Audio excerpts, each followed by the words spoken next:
É um movimento que também acontece no plano, semelhantemente ao de lançamento de projétil, e que é muito interessante tanto do ponto de vista físico como matemático, é o chamado movimento circular. Então nós dizemos que um ponto material P, aqui mostrado, encontra-se no movimento circular quando a sua trajetória, ou seja, a trajetória realizada por esse ponto P, for uma circunferência, nesse caso aqui uma circunferência em azul com um valor de raio igual a R. E movimento, só para relembrar, está sempre relacionado com a variação da posição do ponto material ao longo do tempo. O ponto material estava nessa posição, depois passou para esse, assim por diante. Começou a volta, se começar a volta nessa posição, quando chegar aqui ele completa a primeira volta, a segunda volta e assim por diante.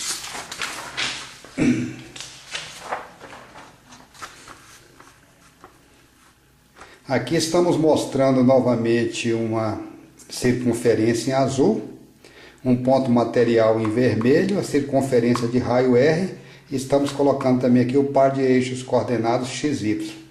Se o ponto material começar o seu movimento, ou seja, nessa trajetória circular, se ele começar o seu movimento em A, quando ele sair de A e chegar em B, ele vai percorrer um arco, ou seja, uma distância igual a πr dividido por 2, essa distância de A até B. De A até C terá percorrido uma distância πr, ou seja, metade de uma circunferência. De A até D, 3πr dividido por 2, ou 1,5, já que 3 meios é 1,5 π vezes R. E de A até D ele vai completar uma volta, ou seja, vai percorrer 2πr. Se percorrer uma volta e outra volta, vai percorrer 4πr. O período desse ponto material é definido, como sendo o tempo necessário para o ponto material completar uma volta. Ou seja, quando ele sair de A e voltar a A novamente, a gente diz que ele completou um ciclo.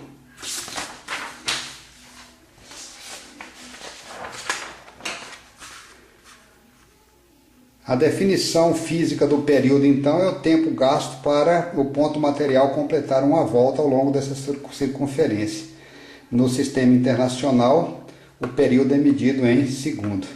Por exemplo, o período da Terra, o tempo que a Terra gasta para poder dar uma volta completa em torno do Sol, é 1 ano.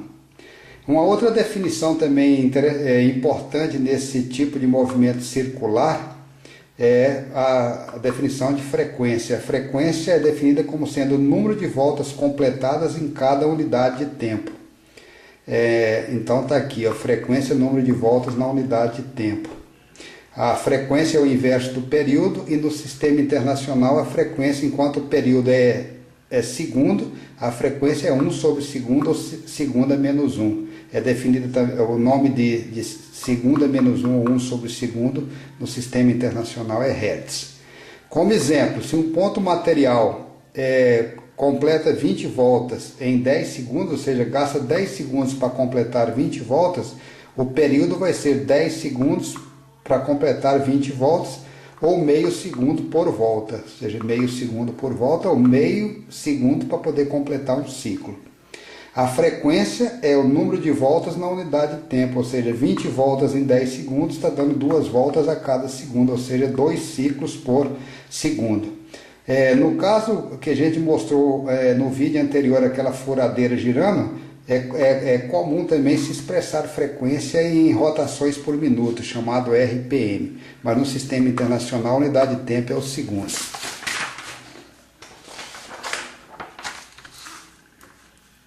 Bem, a relação entre as coordenadas cartesianas e as coordenadas polares, aqui está, se o ponto material, esse em vermelho, estiver percorrendo essa trajetória circular, quando ele estiver nessa posição, a coordenada x dele nada mais é do que r cosseno θ, e a coordenada y dele é r seno θ.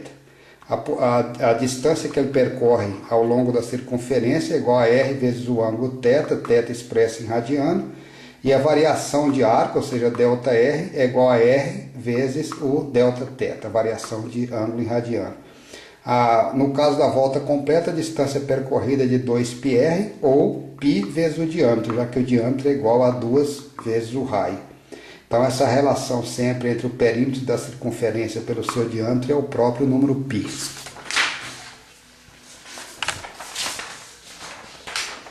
Bem, quando a trajetória era uma reta, no movimento retilíneo, nós definimos o movimento retilíneo uniforme, com velocidade constante. Podemos definir também um movimento circular uniforme. Então, o movimento, para ser circular e uniforme, primeiramente a trajetória tem que ser uma circunferência, e em segundo lugar, o ponto material deve percorrer comprimentos de arcos iguais e intervalos de tempos iguais. O tempo gasto para percorrer uma volta é o período e o arco percorrido numa volta completa é 2πr. A velocidade escalar, então, pode ser definida como sendo a distância percorrida dividido pelo período, que é 2πr, perímetro dividido pelo período t.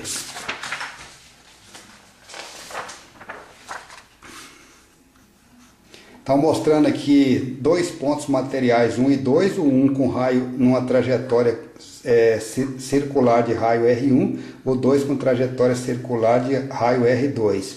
Quando o ponto material completar uma volta, ele terá percorrido 2πr1 e o mais externo 2πr2.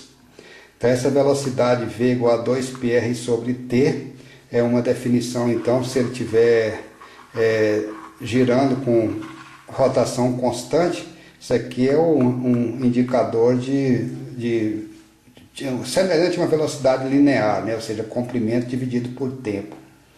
Quando temos um disco girando, essa velocidade assim definida, infelizmente, não caracteriza a velocidade do disco. Se isso que estiver aqui, ou seja, todo o interior dessa circunferência azul for um disco, o ponto material 2 que está na parte mais externa vai percorrer uma distância maior do que esse que está na parte mais interna. Ou seja, quando completar uma volta, os dois vão chegar nessa posição inicial juntos, mas o 2 terá percorrido uma distância maior do que o que está em 1. Então isso está analisado, ou seja, V2 assim definido é maior do que V1. Bem, uma definição importante, então, é uma outra grandeza física, que também é um vetor, ou seja, tem módulo, direção e sentido, é a velocidade angular. Independentemente de um ponto no disco encontrar-se mais ao centro ou mais próximo da borda, eles têm algo em comum, ou seja, o ponto 1 mais ao centro e o 2 mais à borda. Saiu de 1 e foi até essa posição, percorreu esse arco delta S1. Saiu de 2 e veio até essa posição, percorreu o arco delta S2. Esse ângulo delta θ é comum tanto para 1 como para 2, já que delta S1 sobre R1 é igual a delta S2 sobre R2, que é a própria definição do ângulo em radiano. Então, como essa relação de arco sobre raio é sempre constante, ou seja, o delta S é proporcional ao raio, então nós podemos definir uma velocidade angular, essa sim caracteriza a cinemática desse disco. Então podemos dizer que um disco girante apresenta algo em comum para todos os seus pontos, ou todos os pontos do disco completa sempre o ciclo no mesmo momento. Ou seja, parte de uma determinada posição e completa um ângulo 2π no mesmo instante. Então a velocidade angular é um vetor, nós estamos chamando aqui ômega, essa letra grega, com a seta em cima para indicar que é um vetor. Podemos definir um valor médio para ela, isso aqui é o valor da intensidade, o valor do módulo, como sendo θ menos θ0, t menos t0.